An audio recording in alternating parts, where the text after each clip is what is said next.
remember. What else did we put on our shopping list? Oh, what a mouth-watering smell. Paimon would know the aroma of biryani anywhere. Let's go get some. We can still add it to the list. Well, if it isn't the Traveler and Paimon. Wasn't expecting to see you here. Hello there. Oh, it's been quite a while. Huh. So you two are still hanging out together. Dehya, didn't you say last time that you were gonna head back to the desert? I said I was going to resign from being her bodyguard, not that our friendship was over. We're still the best of friends. The Homayanis also still post jobs from time to time. Their pay is always generous, so me and the other mercs never pass them up. I told Dehya to just stay at our place when she took one of those jobs a few days ago. My parents were delighted. They even said that it always felt like we were missing someone whenever Dehya wasn't around. That sounds like something they would say, all right. They're always so welcoming. Anyway, the job is already taken care of, so I was gonna head back to the brigade as soon as I finished a little shopping. But the master kept insisting, and I ended up staying for another day. You can stay for as many days as you want, Dehya. Father hasn't even gotten around to treating you to his best dishes yet. You know I'm not the kind of person to stay put in one place like that, my lady. Don't worry, though. There'll always be next time. What? She said they'll treat you to the best dishes! I can't believe you can still refuse that! But wait. Didn't you say last time that you would take me on a trip to the desert? Why don't you just take me with you today, when you leave? There are so many places I still haven't visited yet. I'm sorry, my lady, but no can do. There's still a few things I need to take care of back at the brigade. Besides, the desert hasn't exactly been the most peaceful place lately. Oh, come on. Not this again. That's also what you said last time and the time before that. I know, I'm sorry. Just give me some more time, and I promise I'll plan the best trip ever for you. All right, fine. To be perfectly honest, it's not that I wanted to go, it's more like I feel like something is off about you lately. Ever since you first set foot on the estate a few days ago, you've been acting anxious and even paranoid. Have you been delaying our trip because you've run into some kind of trouble? Nah, are you kidding? You're worrying too much. Would you swear on that? Friends shouldn't lie to each other, you know. I wouldn't pry any further if you're willing to swear on what you just said. But if something really is bothering you, then just tell me. You know I'll help you however I can. Oh, looks like Dunyarzad was onto something. You're too perceptive, my lady. Seems I can't hide anything from you. I just thought that nothing good could come out of telling you about the messy happenings of mercenaries. Knowing too much only leads to more trouble. Mercenary life is a dog-eat-dog world where Mora reigns supreme. Everything operates on a completely different set of rules. That doesn't change anything about what I just said, though. We're still friends, and I can only support you if I understand what's bothering you. My lady, you're not gonna stop until you drag it out of me, are ya? All right, I'll share what I know. Let's go somewhere else first. This isn't exactly the best place for a discussion. Okay, let's talk here. Just try not to draw any extra attention. As you may already know, the Eremites have both a lot of mercenaries and a complex organizational structure. Many mercs are no different than me, just going around looking for jobs to earn some mora. My brigade is called the Blazing Beasts. We're not a large group, but every member is loyal and brave. However, not all Eremite brigades are like mine. Some are willing to cross all kinds of lines for the sake of mora. The most notorious is a faction known as Deshret's Relics. Deshret's Relics? Judging from the name, they must really look up to... Yep, you got it. I've heard that you've already crossed paths with Al-Ahmar. They're one of the groups under the Relic's banner. Oh, mean the group that tried to sell us the Divine Knowledge Capsule. Yeah, they weren't friendly at all. Deshret's Relics is composed of many smaller brigades like Al-Ahmar. The Relic's headquarters issues orders to all brigades under his control. On any other day, I would want nothing to do with them. Unfortunately, though, the brigade that's stirring up trouble now is none other than Dekan Al-Ahmar. Dekan? I think it means beard or something. Believe me, it's a really stupid name. I found it insufferable for years. Anyway, the real issue is that Dekan Al-Ahmar is led by my father, Kusela. Say what now? I think I'm starting to understand your anxiety now. But what did they do? I won't go into details, my lady, but they've been involved in a lot of violent incidents.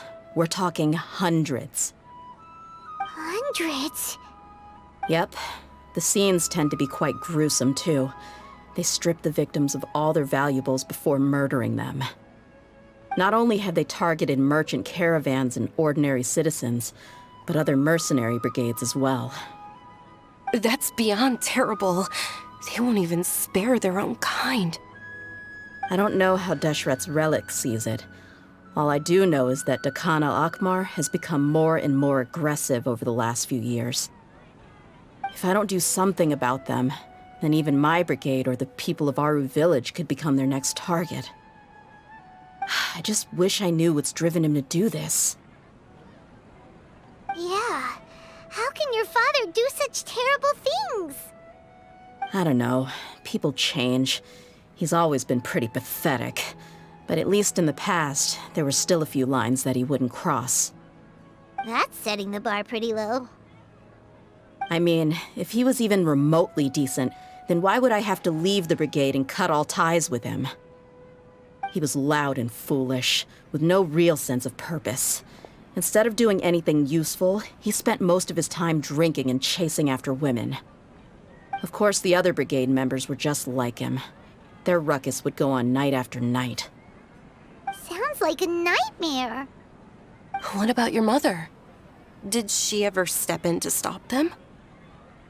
Unfortunately, I never knew my mother. I'm sorry, Dehya. I didn't know. It's all right, my lady. That's pretty common in mercenary circles.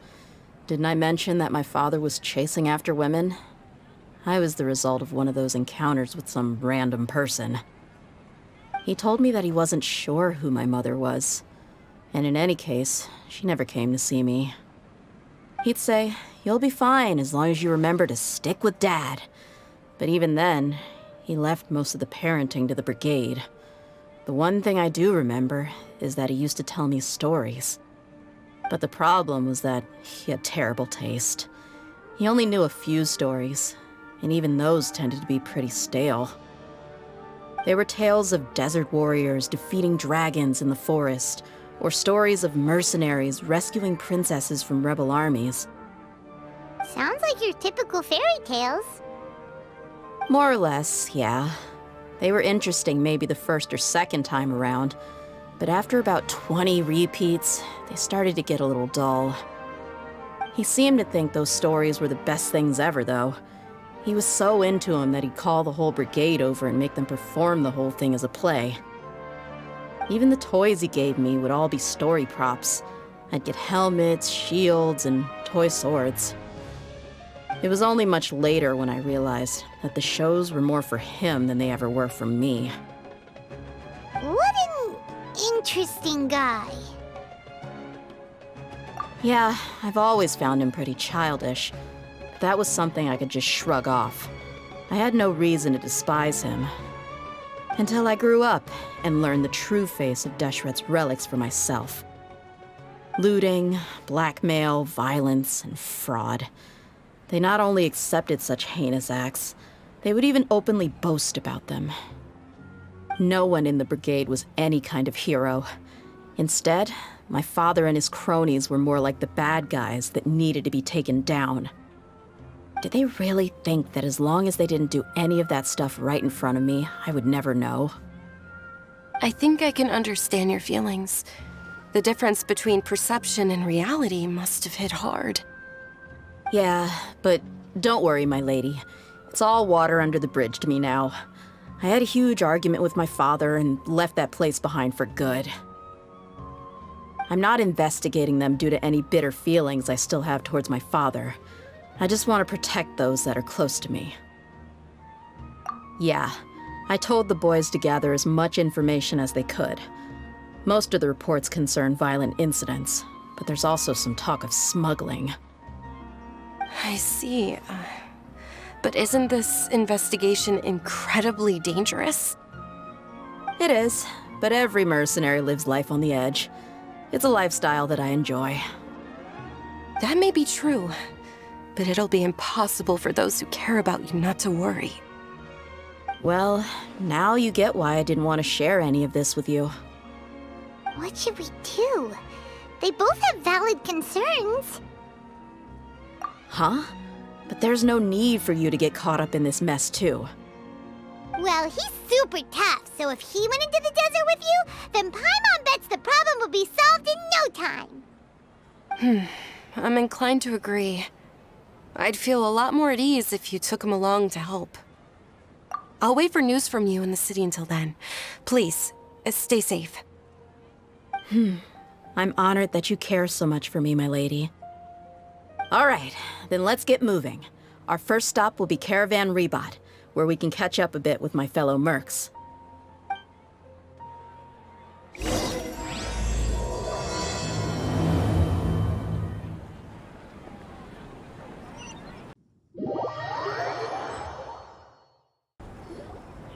Hey, Dehya, you're back. Are these two friends of yours? Likewise. There's no need to be so formal with us. We're a pretty casual crew. Anyway, since we've got a newcomer, let me fill you in on what the Khan Al-Ahmar's been up to lately. They've become extremely aggressive. Apparently, even their own now have become acceptable targets. They even attack other relics brigades, just the same as any other mercenary brigade. Even the most ferocious beasts still protect their own. But it sounds like they've thrown that straight to the wind. That's right. Once they've collected enough loot off the other mercenaries, they sell it off to a different brigade, or turn to merchants on the black market. A portion of their profits is immediately exchanged for more food and weaponry to be used in their next violent operation. That's terrible! Yeah, and it really makes you wonder why they're so desperate for Mora. A few days ago, Isham and I trailed them for a while, and even disguised ourselves as merchants to conduct trade with them. We were able to learn a few things from the exchange. Rather than saying they're out to plunder and hoard Mora, it'd probably be more accurate to say that they're experiencing an internal power struggle. Wait, a power struggle? You heard me right. The vast majority of their victims are mercenaries from the other brigades of Deshret's relics. If their only goal was Mora, they could have gone after anybody. The targeted nature of their attacks points to a power struggle between the different brigades within the relics. That's the only plausible explanation we have. Unfortunately, we weren't able to find out anything more specific.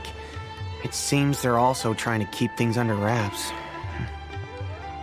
Oh, one last thing we discovered was that over the past few years, as the Khan Al-Ahmar became more and more active, Deshret's relics as a whole became a lot weaker.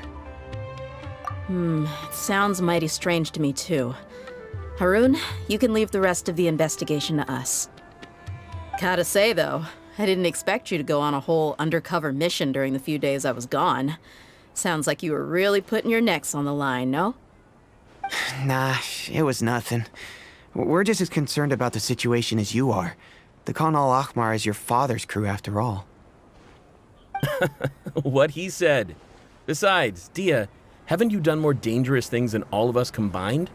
What we did is nothing compared to your experiences. Yeah. And while they went to talk with Khan Al-Ahmar, I took a look at the last camp they attacked. Any survivors of the attack were already long gone. There was nothing of value left in the camp. Ah, Hisham and Khalaf. You're here too. We rushed over as soon as we saw you come into Caravan Rebot. Although this new friend of yours looks a little green behind the ears, I'm sensing a special vibe from him. Now that we know you'll have a capable partner with you, we can also rest easy. Hey, what about Paimon? Feel anything special? Oh, you're also planning to tag along with them? Of course! Paimon is the traveler's most important guide. Wherever he goes, Paimon will follow. Oh, in that case, then you'd better take care of her too, Dehya. Don't underestimate Paimon! Don't worry about her. She may look tiny and helpless, but she's been through just as many battles as the traveler here. Even if she had only survived on sheer luck, then that alone would still make her quite formidable. I had no idea. I guess I shouldn't judge by appearances. Oh, one other thing, Dehya. When you're free, why don't you update the deputy about your upcoming schedule? We held another recruitment event a few days ago, but everyone only came to see the Flame Main. You weren't around at the time, so people were pretty disappointed to only find our crew of rough, unkempt guys.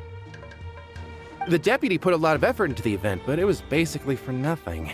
Only a few people chose to stay, and that really got to him. Sorry to hear that. I'll be sure to bring him some great liquor next time. I left in a hurry and I couldn't make it back in time for the event. Gotta admit, I can understand their disappointment, though. You're our brigade's main selling point, after all. Now, if only the deputy could figure out a way to bring a few more smoking hot members into our ranks. Keep dreaming. Remember the last time I invited a couple gals into the brigade? You all just froze up with your mouths gaping like a bunch of scarecrows. The awkward silence and weird expressions left quite the impression on them. They were originally interested in joining us, but after that, they both told me they were too uncomfortable to stick around. Hey, didn't we agree to never bring that up again? Huh? Wait, are you serious? Why have I never heard about this? I don't think you were part of the brigade yet. Are you kidding me? I missed a once-in-a-lifetime moment like that and you weren't even gonna tell me? All right. We can tell you about it later. Now's not the time. Hey, don't you try to change the subject. You and Hisham get your butts over here and tell me everything right now. Are they always like this? More or less. There aren't many rules or graces when it comes to mercenaries. We're used to just speaking our minds. If someone starts getting under your skin, you just yell right back at them. And if that doesn't put an end to it, then you just challenge them to a fight. But we also don't tend to take many things too seriously. Being direct and getting it all out of your system as soon as things come up is better than keeping everything bottled up, never talking about it. That's also why I never spare their feelings when I talk to them. If I want to laugh, I'll laugh. If I'm angry, then I'll unload on them. It's hard to stop once you get used to it. Though, I can never do that when I'm with the Homayanis. Hey, knuckleheads! Can you at least tell me the rest of the intel before you go back to your bickering? Yeah, you hear her, Holof? Told you we gotta focus on the investigation first. I drew up a map. Right here is the spot. There you'll find the merchant caravan responsible for getting rid of Dehya Al-Ahmar's looted goods. All you gotta do is wait and ambush them in the evening. They'll have no idea what hit them. Perfect. Thanks for that. Be sure to pass my regards to everyone else in the brigade as well. Will do. You stay safe, Dehya.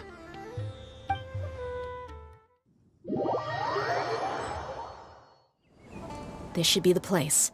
Let's find a spot to hide and bide our time.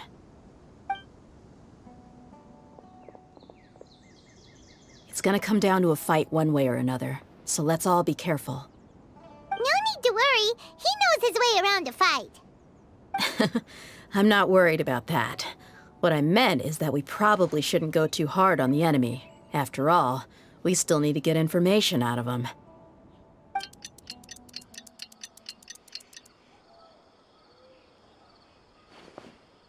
Here they come. You ready? Let's not give them a chance to react and end this quickly.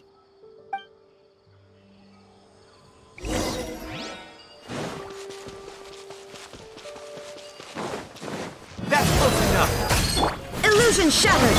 Go.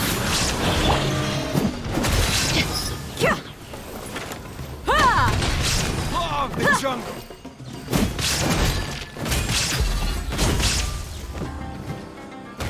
No, I'll be back.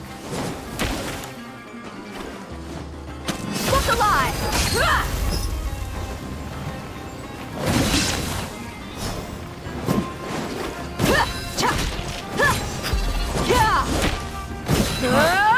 You won this one. I'll take my leave.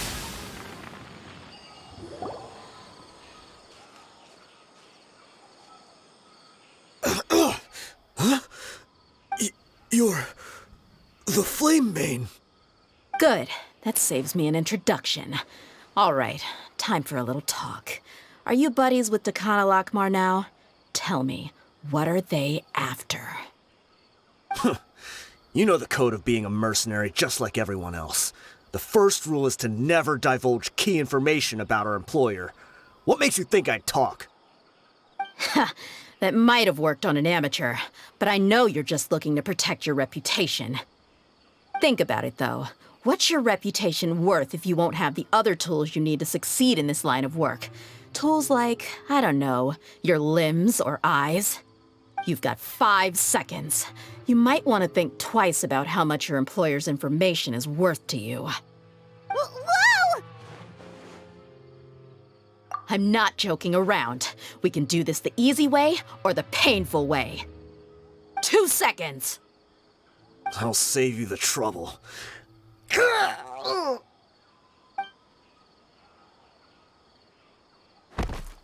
Huh? Are you crazy? He tried to bite off his own tongue. Quick, search the area for any first aid supplies. I definitely didn't expect him to go that far. Thankfully, the wound wasn't too deep, and he just passed out from the pain. But why would he be so extreme? I just wanted to test his mettle. You can get a lot of mercenaries to talk just by threatening them. I didn't expect him to be willing to go through so much pain just to deny us some intel. Well, he's out cold for now. We could wait for him to wake up, but maybe it's not a good idea to interrogate him any further. What should we do? Yeah, don't worry about it. It'll be a waste of time to interrogate him again after that. He might just hurt himself again if we start asking. There are lots of goods around here. Let's search the area. Maybe we'll be able to find something. I'm really sorry.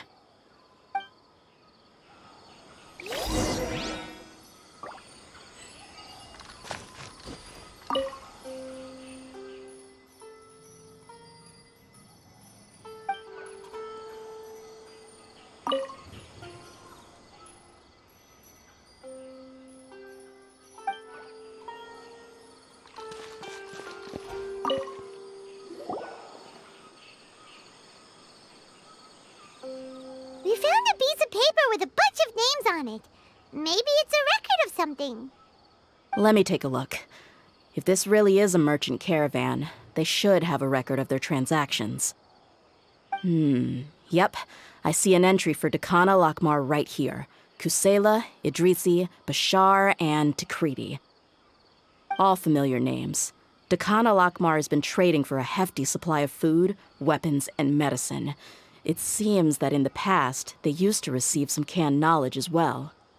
This caravan is just one link in their logistics chain. Once in the rainforest, the caravan will exchange the looted goods for Mora, and the funds will then be passed to a specific person. That person will then pack the caravan full of necessary goods, which will then be brought right back to Dekhan Al-Ahmar. Wait, why is there no Mora value recorded for the final transaction? No value?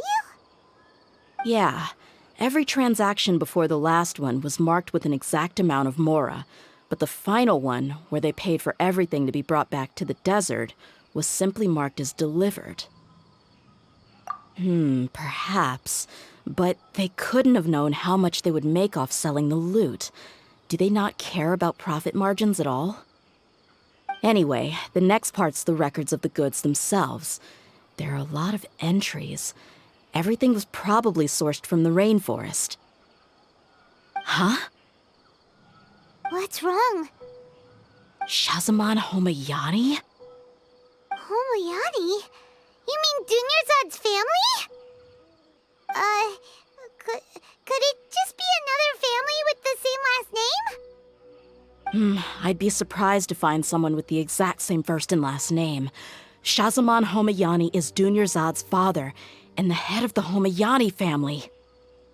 Just what the heck is going on here? I'm sorry, you're right. I'll consider what we found and not jump to conclusions just yet. But what this piece of paper confirms is that the Homayani family has been providing goods to Deccan Al-Ahmar. What if the Homayanis have been kept in the dark and don't know they've been trading with Deccan Al-Ahmar? That's a possibility, but if that was the case, why is this caravan specifically named Shazamon as their person of contact? They could have just as easily bought goods such as food and medicine directly from Caravan Rebat or Port Ormos. Yeah, funding violence and looting. The brigade gets the goods, and he is paid the proceeds from the sale of the loot. But why would he do something like this? It's not like the Homayanis are in need of money. I honestly have no idea. I've been to their estate many times, and I've never noticed anything suspicious. The only potentially large expenditure I could think of would be the treatment costs for Dunyarzad's Elazar. Maybe they borrowed a lot of Mora in the past? But that's still just a speculation. I don't think the Master would stoop so low to make Mora. You're probably right. I know my lady's personality, and she wouldn't deliberately keep something like this from us. But what should we do now? All we found is just another mystery. If you ask me, we already have no choice but to confront her about this. I'm not worried. It's too early to make a verdict yet. I still have faith in the Homayanis. Let's go find my lady again. We'll tell her everything and see if she's willing to lend us her support. If we're lucky, we can not only figure out the mystery of this paper, but also follow the trail of breadcrumbs to the people responsible at Deccan Al-Ahmar. Dehya, are you sure this is the best decision? What if instead of getting the help we need, we just end up revealing everything we've discovered to the enemy? I've considered that possibility, but even still, I want to tell her what we found. I think I owe her that much. True friendship is built on trust. She showed genuine concern for me when we first brought up the topic. I can't repay her kindness with doubt and suspicion. That's not how I deal with people. You're right. Paimon wants to trust Dunyarzad too. Yeah. Let's pay another visit to Sumeru City.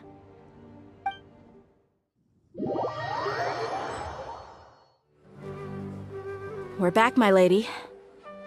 Oh, you're back a lot sooner than I expected. You mustn't have run into any trouble then. Well, how did it go? What did you come up with? Actually, we're still investigating. It's just that we've discovered something strange. I see. The clues you found have led you back here, in the city? Something like that. Yeah. You all look a little dispirited. Whatever you found must not have been very encouraging after all. Why don't you discuss it with me? Maybe I'll be able to say something to cheer you up? It's okay, my lady. It's not so much about me being upset with my father or anything like that. How should I put this? So something is wrong. Even the Traveler and Paimon have been uncharacteristically quiet. On any other day, Paimon would have already waved to me with a smile and shouted, "Dunyarzad, we're back!" So tell me, what happened? Well? My lady, please prepare yourself for what we're going to tell you next. It concerns the Master. The Master? You mean my father? Okay, I understand. Don't worry about me. I'll listen as attentively as I can.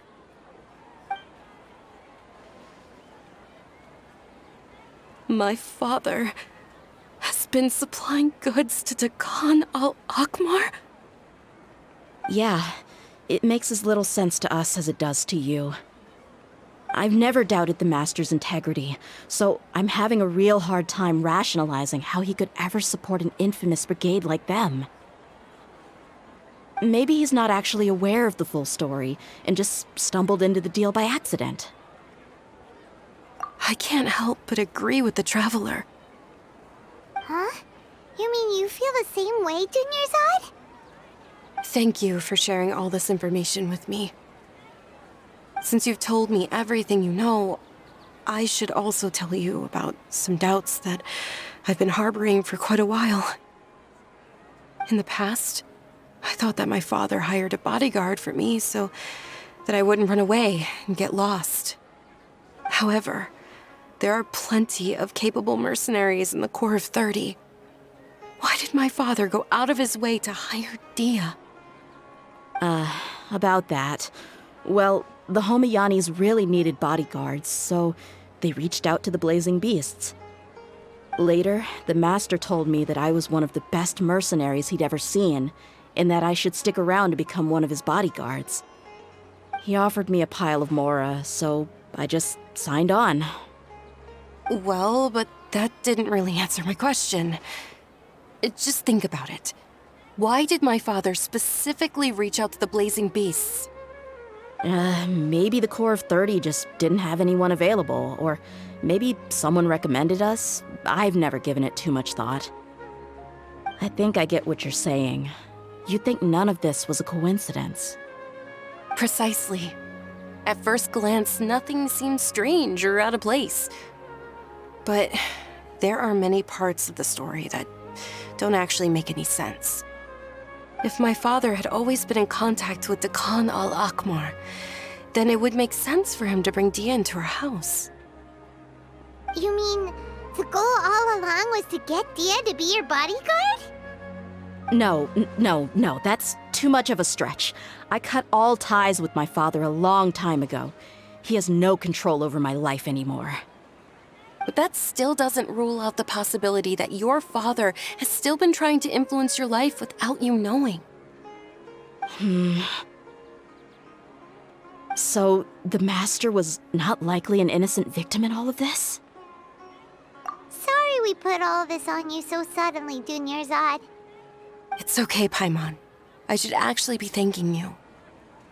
Regardless of his reasons, if my father has truly been funding a violent group of mercenaries, then it's my duty to bring him back to reason.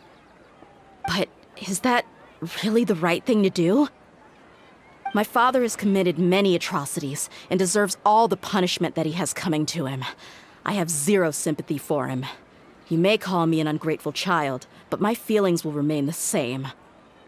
However, the Homayani family has treated me with nothing but generosity and kindness. If we decide to investigate this further, we could end up implicating the entire Homayani family. I would be biting the hand that's fed me over all these years. Dehya. It's all right, Dehya. If anyone were to ask, you could always just say that I'm the one who instructed you to get to the bottom of this. You don't have to do that, my lady. I'm not conflicted because I'm afraid of taking responsibility. Besides, you're the one we should all be worried about right now. Hey, it's still too early to give up hope. What was the thing about friendship again? Right, yeah, trust! You said that yourself, Dehya. Besides, there's no point on getting all riled up before we've confirmed all the facts. Thank you, everyone. That makes a lot of sense. I guess I should always remember the trust that I've placed in people. In which case, my lady, could you ask the Master to come out and have a chat with us? Sure thing. I also hope he'll be able to give us a logical explanation. Let's meet at the usual place then. Usual place? Ah, right!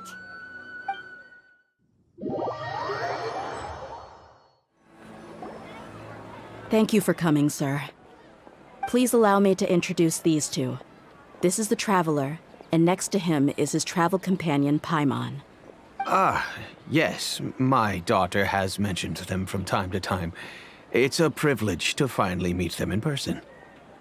But we may skip all the pleasantries for now. What is the important matter you wish to discuss with me today? Well, we wanted to bring this transaction record to your attention. There's something on this record that we're all pretty curious about. So, that's what you found? Huh. Seems like I can't keep everything from you much longer. If you wouldn't mind, we'd like an explanation. Well, it's a long and difficult story. And to be perfectly honest, I'm not sure if I'm doing the right thing. What I do know, though, Dehya, is that the truth will bring you no solace. If anything, it will likely cause you a great amount of anguish. Wait, me? Yes, I understand perfectly why you came to see me. And I am touched by your collective commitment to do the right thing. But knowledge always comes at a price. And sometimes, as they say, ignorance is bliss. Your father, Kusela, and I both believed that. Of course, you have the right to seek and learn the truth, but I must warn you.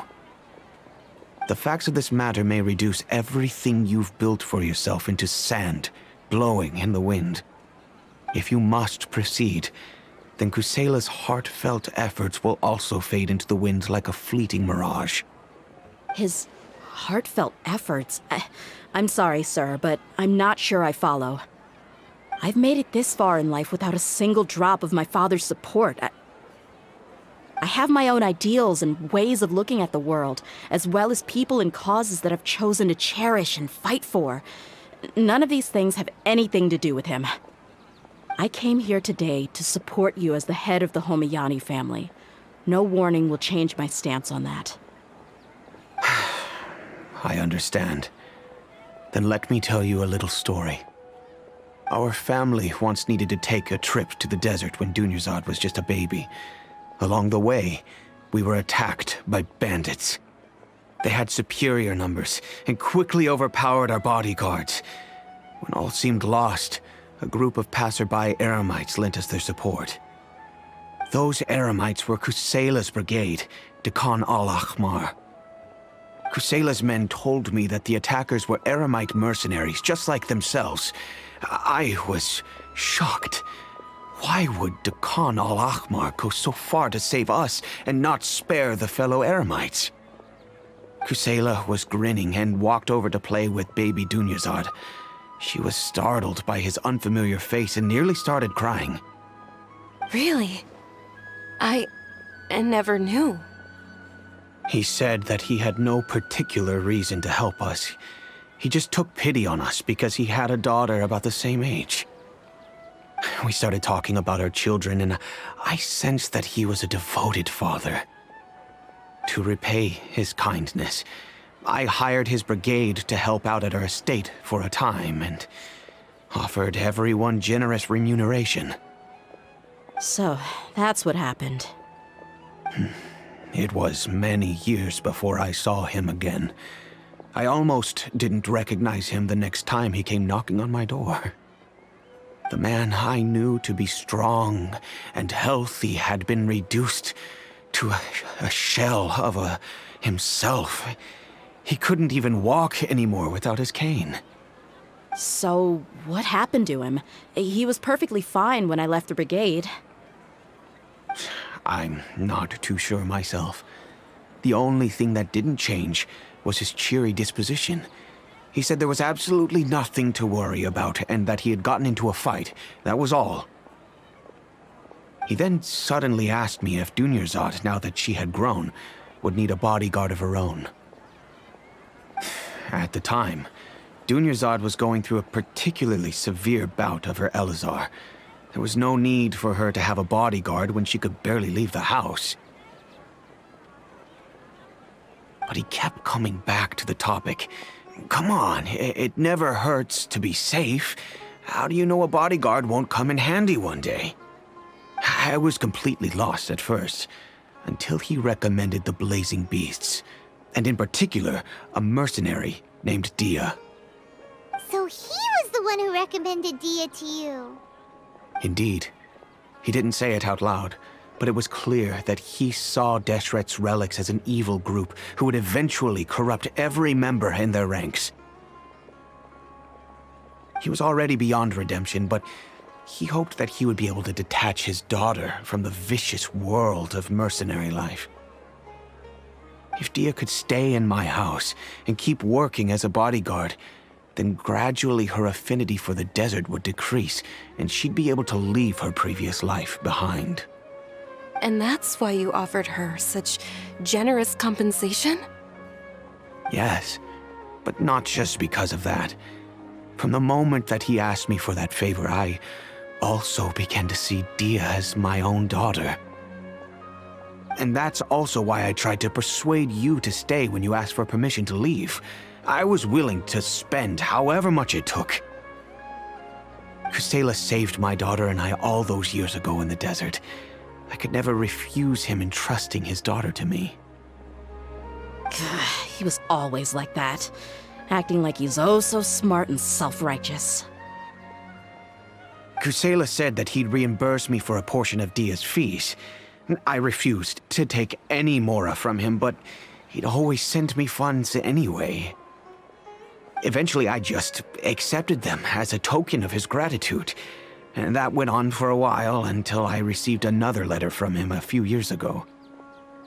The letter contained a request to help him buy food, weapons, medicine, and even explosive materials. Wait! Isn't that around the time that Dekan Al-Ahmar started becoming more aggressive? That's right. When I started to hear some nasty rumors, I became wary. I wanted to meet him face to face to discuss things. But by then, he was no longer receptive to my requests to talk. If I had to guess, it's probably because he doesn't want to put Dehya at risk. That thought occurred to me as well. I figured that he probably came to me for help because he had nobody else to turn to. After some deliberation, I decided to send him some food and medicine. I turned down all his requests for explosives and weaponry. I am aware that even such a reduced gesture of support could lead to others coming to harm, but I could not simply reject his plea for help. In the end, it probably was the wrong decision. I plugged my ears to the rumors and just chose a solution that made me feel least guilty about myself. If you can, please tell me where he is now. None of the things he's doing right now make any sense if he's just trying to keep me from getting tangled up in his world. If all he wants to do is steer clear of me, then maybe he shouldn't have brought me into this world in the first place. Oh no. Dehya, please don't feel that way. I'm just angry because I can't wrap my head around any of his actions. Another way? I don't know. I knew him, and he was nothing more than a childish brute. I can't understand what's going through his head. But I guess you do have a point. We haven't uncovered the whole truth yet. We still need to figure out his exact actions and reasoning for these last few years.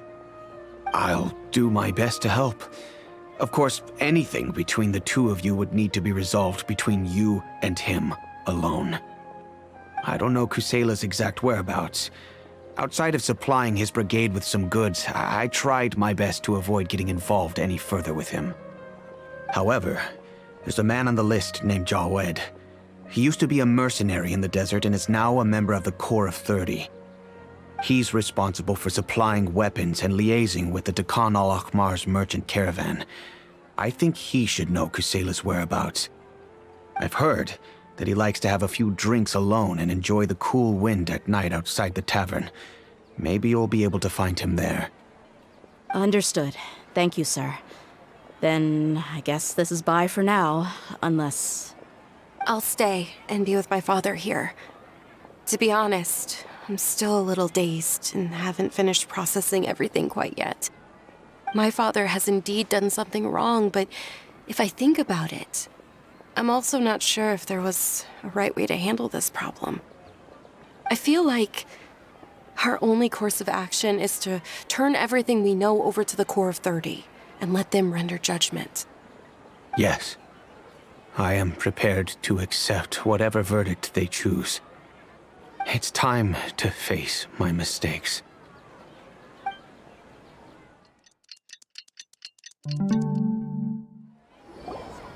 Huh? Who are you guys? I know what you've been up to. Smuggling weapons to violent brigades in the desert while working for the Corps? Pretty bold, if you ask me. Shh!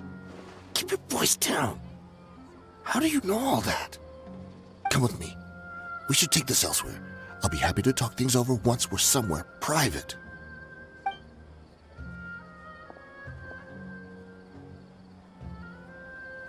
This place should do. All right, back to my question. How did you all know about me? Don't worry about that for now. You know what kind of punishment you'll face once we report you to the Corps, I assume. Wait, there's no need to jump the gun. Let's talk this out.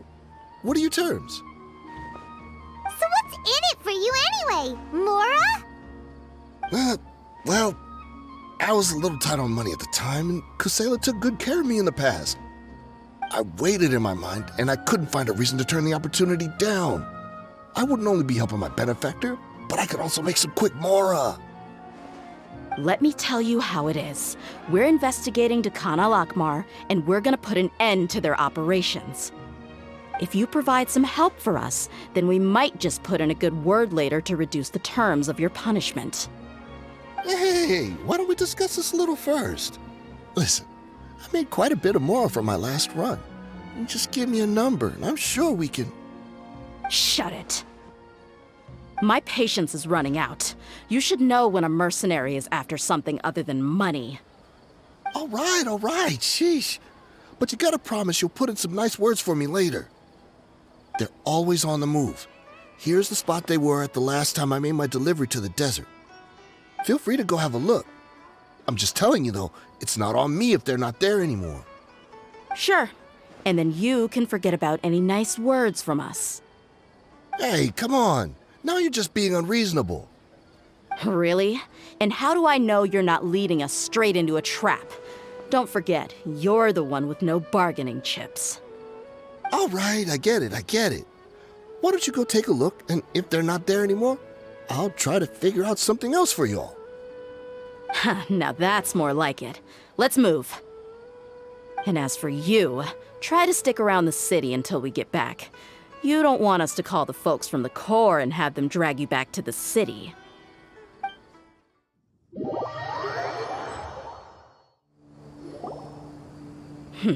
Seems like we're in luck. That should be their camp right up ahead. Let's go. We'll finally get to the bottom of this ourselves. I'm here to see Kusela. Tell him to get out here. Why are you here?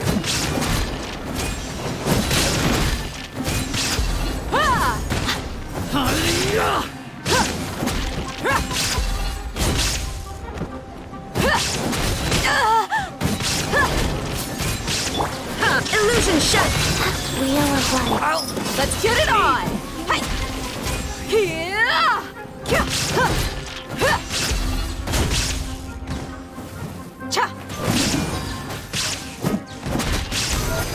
Haven't you all done enough?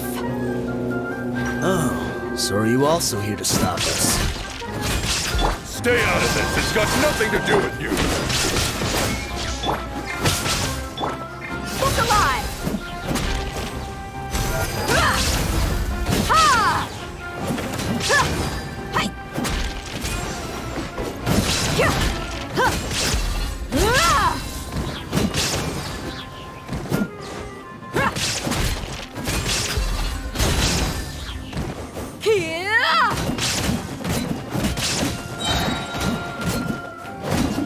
Let's get it on!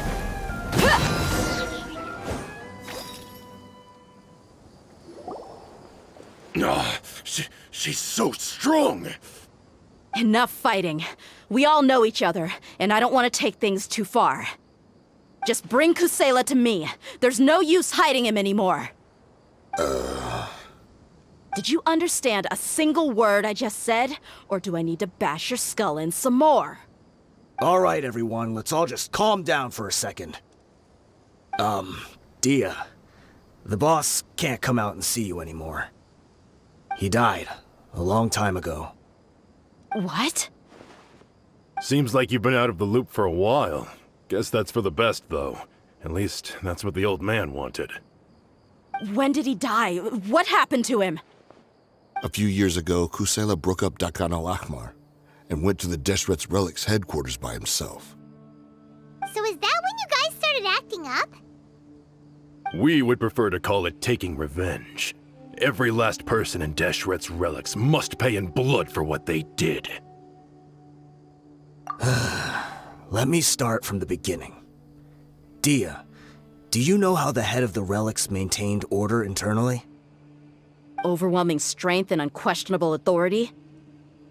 Those were a part of it, yes. But just those on their own weren't enough. They had another tool at their disposal. They called it a person's record. Regardless of whether they joined by their own will or were coerced, every person in Deshret's Relics were forced to leave a record of themselves at headquarters. Whether it be their deepest sin, some unforgivable act, or their most immoral exploit, the record served both as a symbol of loyalty and the perfect material for blackmail. That's precisely it. Every one of us have a record. Me, Bashar, Tikriti, and all the boys who grew up with Dehya and ended up joining our ranks. But you, Dehya, you were never asked to provide a record, were you? I never even knew this was a requirement. You were probably the only person in all of Deshret's Relics who didn't know about it. Ever since you were born, Boss had been trying to shield you from this organization's sinister rules. Not only that, but he also banned all of us from committing any nefarious acts. He said he'd take care of the dues we had to pay regularly to headquarters. But in the end, he was just an ordinary person. What could he do? He was forced to go to headquarters again and again to account for missed dues and incomplete records. He'd come up with all kinds of excuses and get beaten up as a result. We all knew he was doing that for you. He wanted to get you out of this world, no matter what it took. And that's why he became a shell of himself and couldn't walk without a cane. Wait, but that doesn't make any sense. I didn't know about any of this, and I'd never seen him get injured or beaten. Because you were too young at the time. How would you ever tell between wounds from a beating and wounds from battle? When you left home after that final argument with him, he seemed to age by a decade overnight. Even his hair went gray. So, even the blazing beasts were... Yep. It was all his doing. Had he not arranged them to come to you, you probably would have been reduced to a pulp before you ever left the desert. A few years ago, Boss said he needed to make another trip to headquarters. He was already pretty weak then, and we all assumed he was going to get beaten again. I suggested that he hand the role of leadership over to me, but he said there was no longer any need, since the Khan Al-Ahmar would soon be no more. His words made no sense to me, but that night, we heard that a massive fire tore through headquarters and razed everyone's records to ash. Everyone gained their freedom that night. Many members fled, not just from our ranks, but from the other brigades as well. But how could we leave with a clear conscience? All of us who knew exactly what had happened. The boss can't have just died for nothing. Those heartless jerks at headquarters took him from us. From that point on, the sole purpose of Dakan Al-Ahmar became revenge. The big fire that Boss started was quite a blow to headquarters' strength. It's given us the opportunity to launch our attack. Even though we're outnumbered, we vowed to see our revenge through to the very end. There were people from headquarters who changed their names and went into hiding. Some fled to other brigades, and others escaped to the rainforest. But we won't let any of them escape our wrath. They'll all pay for what they've done. We've suffered plenty of losses as well. To keep going, we need an enormous amount of supplies, from food and medicine to weaponry and explosives. All we can do is exchange our loot from Mora, and then use that to get supplies. We forged Boss's handwriting and sent out many letters to his former friends. Thankfully, many people were willing to come to our aid. We were also able to attract many mercenaries who shared our goal. We've endured unspeakable pain to win many impossible battles. Deshret's relics have become weaker and weaker, and now we finally have an opportunity to directly strike their headquarters. Paimon doesn't know what to say anymore. We do know right from wrong, but we were sinners from the very beginning. We do not deserve the freedom that the boss won for us with his life. Boss always loved his old-fashioned hero stories. Those tales about sacrificing yourself to save the world. We used to always laugh at him for it. But in the end, he really went and lived those stories out himself. As for me, I never considered myself a hero. We're all the lowest of the low. We have no right to even imagine such an existence. But maybe those hero stories he liked foreshadowed everything that was to come. The spirit of the hero touched all those he had saved, and more people joined his cause. Maybe we were all just acting along with the play in the beginning. But as we acted the parts and recited the lines, we were drawn in. And now, we want to see the story through to the end. I'm sorry, Dehya. I know you always found us insufferable ever since you were young. Just think of this as a madman ranting. I'll go with you. Huh? Dehya? You wanna go with them? I grew up with these guys, and I know they're not bad people. It's just that some situations get so bad that it's difficult to tell good from evil. All I know is that Deshret's relics must be destroyed. Furthermore, I want to go see the place for myself. I want to know if my father is still there. I know you don't want to get involved in this, so there's no need for you to tag along. I can do this on my own. Yeah, Paimon feels like we'd only regret it if we don't see this through to the end. Thank you. We'll be a lot stronger together with you. I bet Boss would lose his mind if he ever knew you'd join us at the very last moment like this. Considering all the losses and injuries we sustained, we can't afford to turn down someone as powerful as you. He can think whatever he wants. But the fact is, I owe him this much.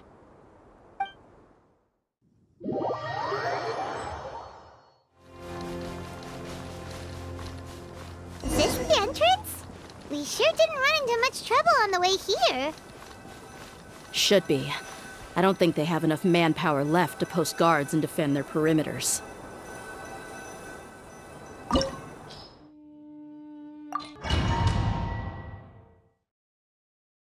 Wow.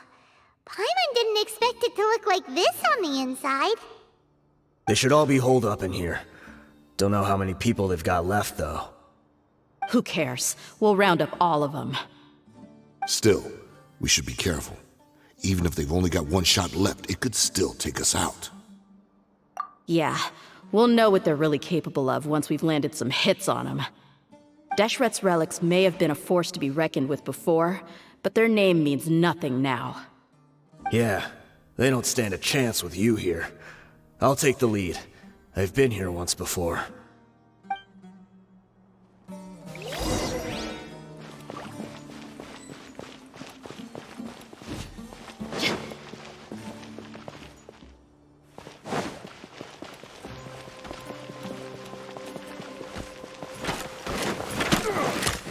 Where do you think you're going?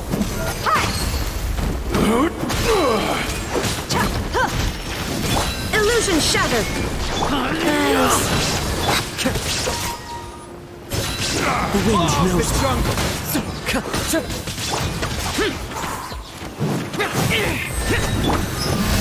How regret.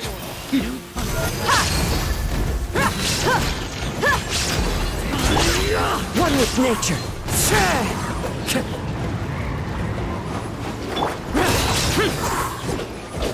I'll take my leave.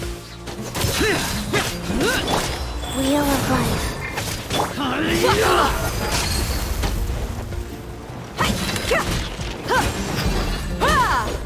That's close enough.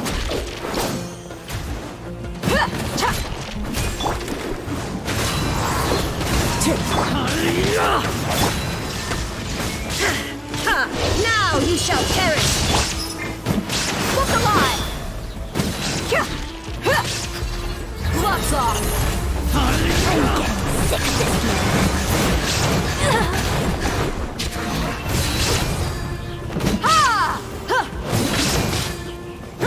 I'll be back.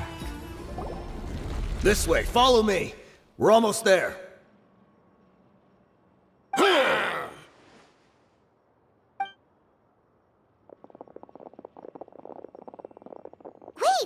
They went charging ahead without checking for any traps! Hey, you guys okay? It seems like we just got trapped in here. Don't think we triggered anything else.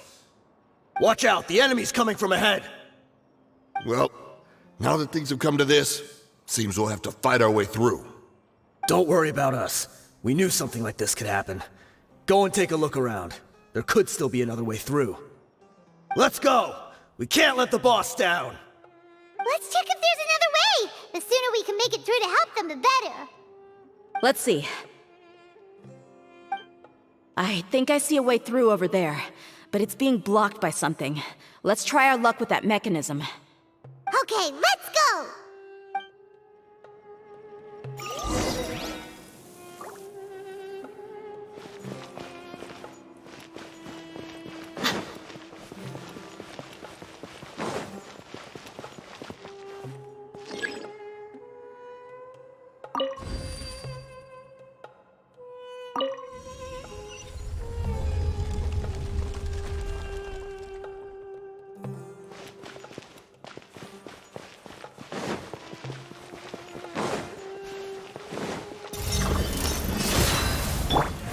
The wind knows me. Shine down! Rise.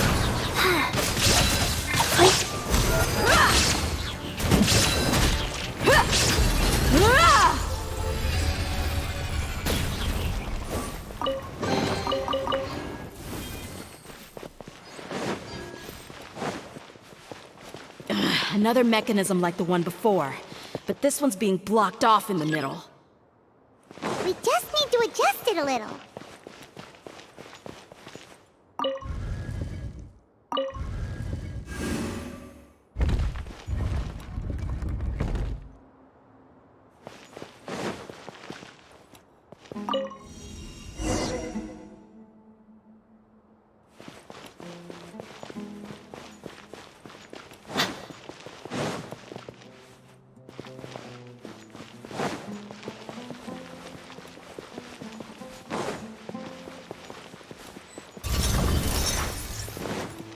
There is no escape! Life goes on.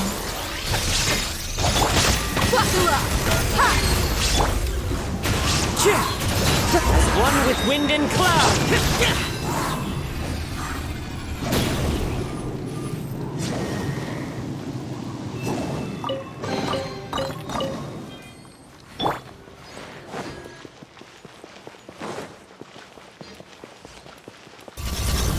Let's get it on!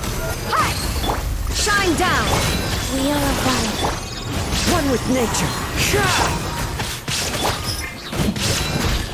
You asked for it!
I wasn't expecting anyone to make it through from the other side. But as a desert dweller, I suppose we should be used to our folks defying all expectations. Don't waste your breath. You have nowhere to run. Run? Had I wanted to run, I would have fled 1,000 times already. I witnessed the golden age of Deshret's relics. Even if I could leave this place behind, all that awaits me now are endless days of humiliation and ruin. Even now, my brothers and I still believe in one thing. The greatest should never live to remember their fall. So you want to go out in a blaze of glory? Let us draw our weapons! We will show them the true power King Deshret bestowed upon his followers. They are but two, while we hold within ourselves the entirety of the relic's glory. Wave 1, charge! Eliminate them!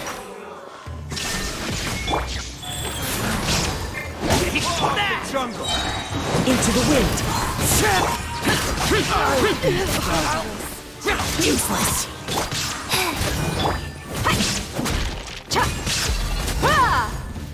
Don't think that you've won. You're just getting started.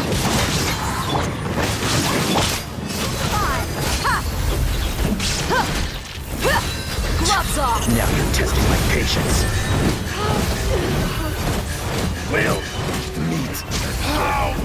King Deshret will not abandon any one of his followers.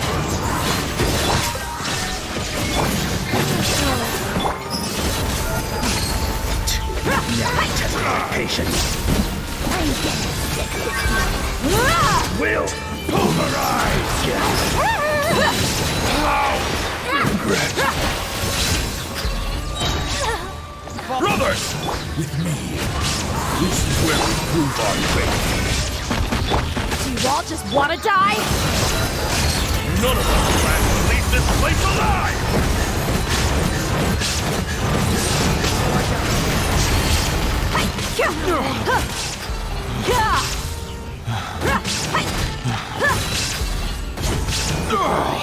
But we'll meet again.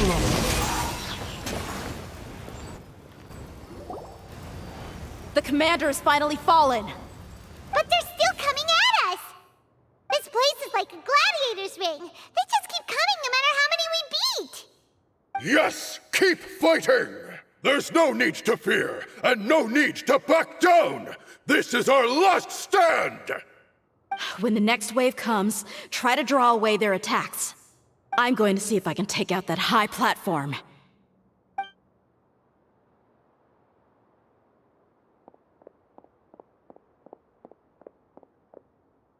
Get out of my way!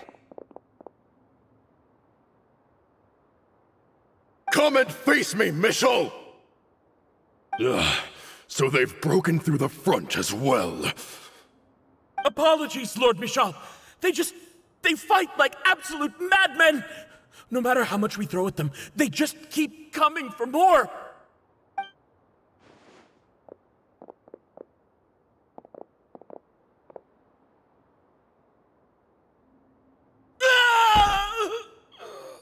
So, it would seem like this is the end. Time to pay for everything you've done, Michel. You think I would give you that opportunity? I will be buried in the sand alongside all the rest of our fading glory. Hey, wait!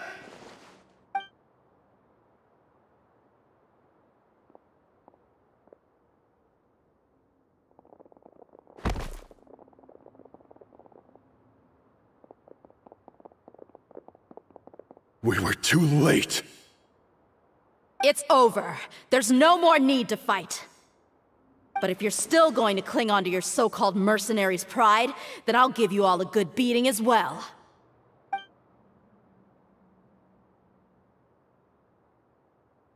Hey, Dehya! I found the mechanism. I'll get you all back up here right away.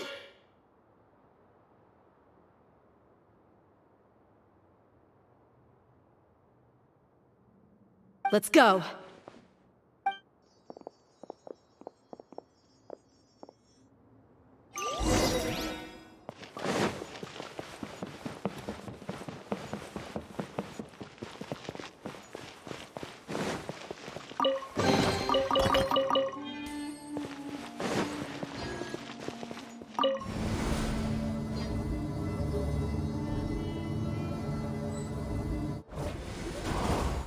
Who are you filthy rats? And why are you always pestering us?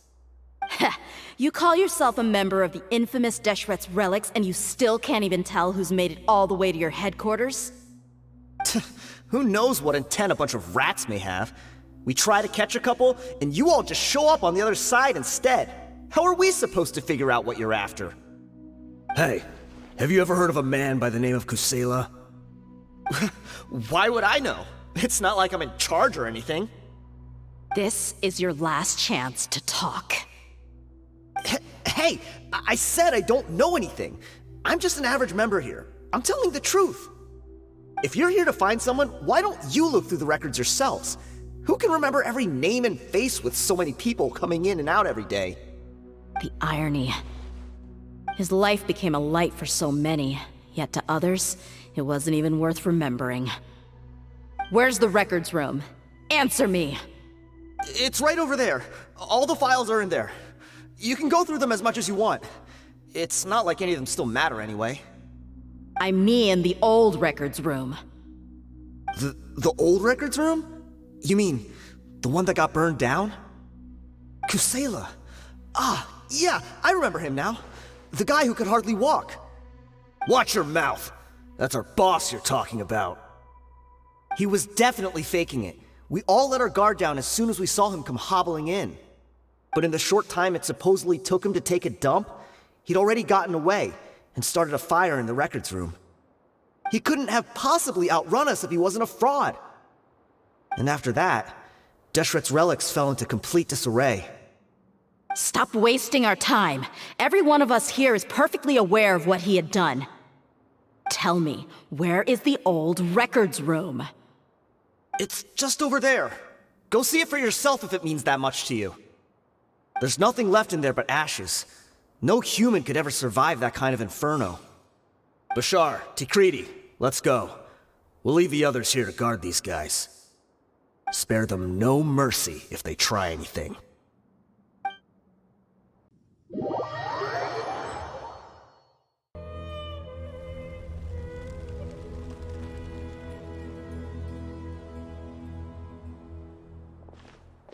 So, this was his final destination. How did he do it? Getting past all the guards with a limp and sneaking in here to start a fire? If he was nimble enough to do that, then he must have been able to get out of here after starting the fire, right? Dehya. I'm sorry. I know it's just wishful thinking. Let's look around.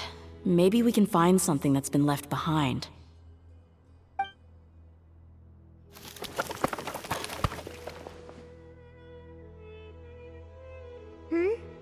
Is this a cane? It must be the one that Dehya's father used. Kusela. Thanks for everything, boss.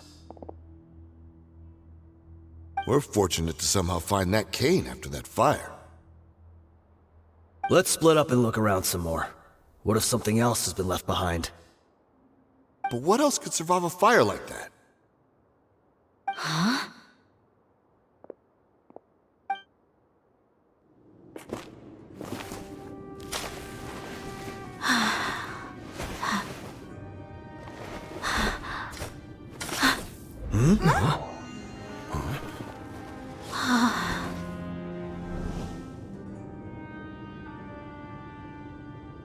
Thought so. Wait! Isn't that the toy sword you played with as a child?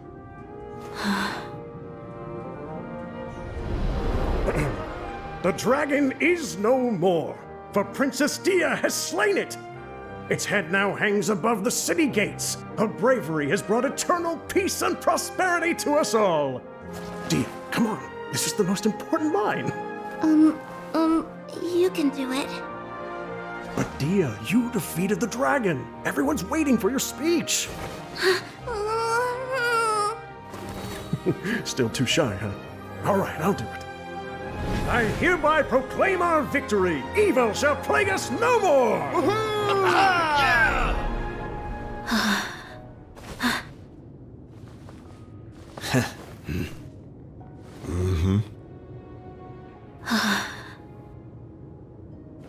I hereby proclaim our victory. Evil shall plague us no more, Dad.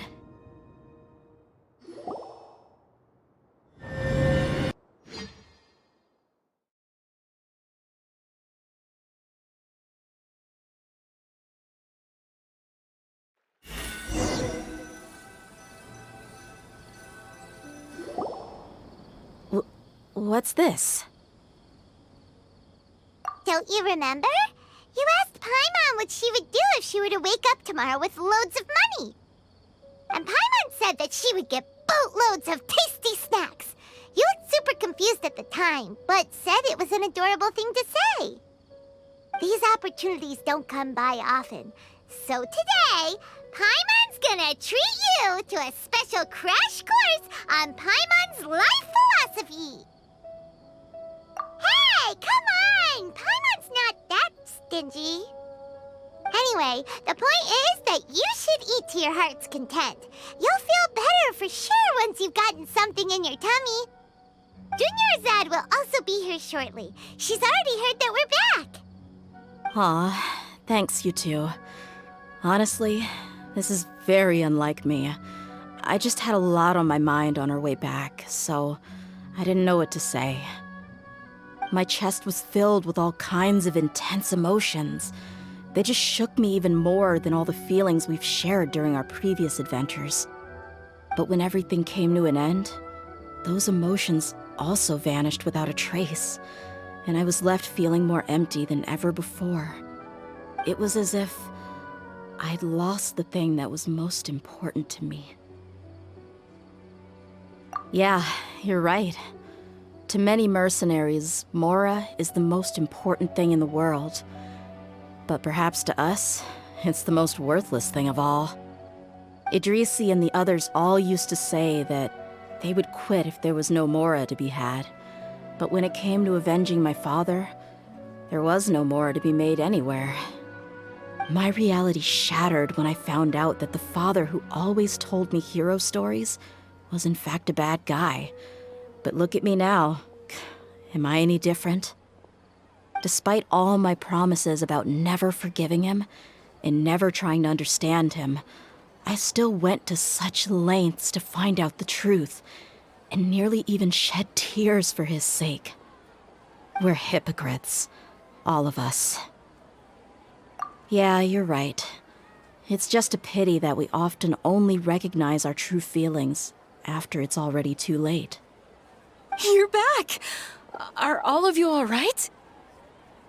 Ah, there she is. Yeah. Many people from the Corps of 30 came over, and I just wrapped up everything with my dad. All I can do now is wait for their verdict. Huh? Dehya, you're looking quite down again. Paimon will explain. A lot happened while we were gone. I'm sorry. I really should have controlled my emotions better. I just... It's all right, my lady. You were hurt by all of this as well. Truth be told, I'm starting to feel a little guilty watching you cry like this. But Dehya, your pain must be even worse. You shouldn't need to comfort me. Hey, don't worry about me. If anything, this whole thing has finally shown me the difference between illusion and reality. My father probably thought that people could settle into new lives as long as they moved to a new environment. That thought has even crossed my mind a few times. It's like saying, what's wrong with adapting to a new life?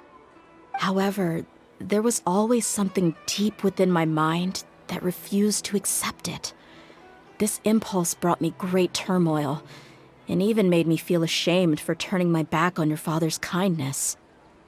But now that I consider it again, it all makes sense.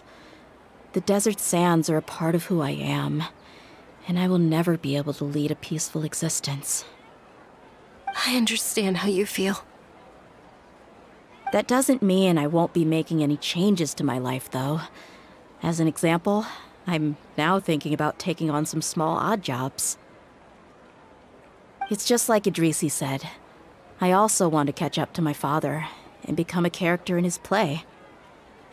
Even if the ending of the story may be childish and ridiculous, it won't really matter. Isn't that neat, though? Oh, you'll be a whole new kind of mercenary, one that's not out for Mora. Why don't we go for a change of scenery once we finish eating? What about stopping by the Grand Bazaar again? Right. You said you wanted to get a rug for your family. We'll come along too. I can't thank you enough for taking care of me this entire time.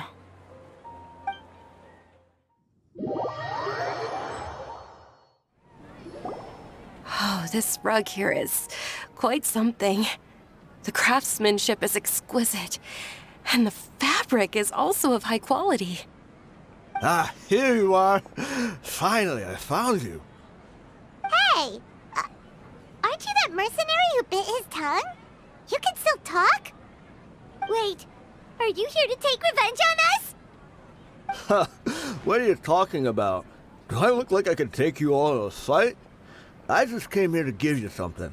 I'll be on my way to give myself up to the Corps after this. Once I woke up, I hurried to the Khan Al-Ahmar's camp, hoping to alert them to your presence. But when I got there, I found no one except the members who were still too injured to move. Ah, so you probably got there after us. Yeah, they told me that they had exacted their revenge, and everyone had turned themselves in to the authorities. Even that last camp was not going to last for much longer. I had joined the cause to repay an old favor from Kusela. Now that everyone's already turned themselves in, I might as well do the same. One of the injured members gave this box to me, and told me that it contained some of the old man's last possessions. Everything left in the camp will get confiscated, so I figured I should get this to you before the Corps could get their hands on it. Thank you. No worries. We are all just living our own truths. There's no need to comment or judge anyone for it. So this box contains everything that Dehya's father left behind. Huh. It feels lighter than expected. Well, back in the day, the first thing he did with any Mora was spend it on things like drinks and meat. But let's see what's inside. What's this? It's just a bunch of junk. It kinda stinks. Perhaps it's just been left unopened for too long. A handwritten copy of a storybook. The paper's already yellowed, and it looks like it's about to fall apart. It was against the Academia's rules to possess books for personal use. If he was going to break that rule, he could have at least copied something useful. That probably means this was really important to him. Ah, and here are a few bags of children's snacks. The packaging's completely deteriorated. Maybe that's where the smell was coming from. Did he get those for you? Yeah, but here's the thing, though. Even when I was a child, I was never a fan of these kinds of snacks. He'd always say that he got them for me, but in the end, he always ate more than I ever did. Who even leaves snacks in a box like this anyway? Isn't that just common sense? Forget it. Let me see what else is in here. A razor, some buttons, some round iron tiles, a wooden toy puppet, a wool scarf, which from the looks of it probably belonged to a woman, and a hair clip? why are these things here? I'm suddenly feeling a little scared. I'm sorry, my lady, but this is just the kind of man he was. He probably saw this box as some kind of personal trash heap and dumped any and everything in there. 2 empty liquor bottles. Tell me, you guys, are these the kinds of things that a normal person would leave behind? Huh? There's something in the bottle! Oh, you're right. All right, I got it out. It seems to be a piece of paper with some writing on it. The bottom part's all damaged from moisture, though. Let's hope the writing didn't smudge. I was suddenly seized with an urge to write a letter after finishing this bottle. I just folded it up and left it in the bottle, though. If I end up forgetting about it, it won't really matter. To Dehya. It's a letter for me? It's all right. I'll just read it out. If he went to the trouble of writing a letter, there must have been some important things that he wanted to say. Or at least record down. My condition's becoming worse and worse. Can't even walk without a cane anymore, much less go out and have fun. Guess I don't have many days left. If you're reading this letter, then I suppose I'm already long gone. You were adorable as a baby. Everyone loved you. And regardless of whether you were crying or laughing, everyone enjoyed having you in the group. But once you grew a bit older, you were no longer nearly as happy or cute. It's probably Idrisi's fault. He was never up to any good. Can you believe this guy? He can point the finger at himself. Anyway, back to the point. To summarize, I'm writing this so you would know not to feel sad for me, even if you end up finding out the truth. The reason being that I was never your father to begin with. Wait, what? Surely, he must be joking, right? I don't know. I was quite formidable when I was young, and 100 times cooler than some so-called flame main. Really felt like the whole world was under my feet. With just a teeny tiny bit of effort, I felt I could rule over the entire desert. But as fate would have it, I went out into the desert for a drink one day and discovered a baby in the sands. It was you. You were just lying there, small and helpless. You were so tiny that if the wind blew for just a little while longer, you would have been buried forever. But your cries were so loud they made my head hurt. Now that I think of it, you really were a bundle of energy. Sounds like he's serious. I told Idrisi and the others that I had slipped up with a woman while out and about.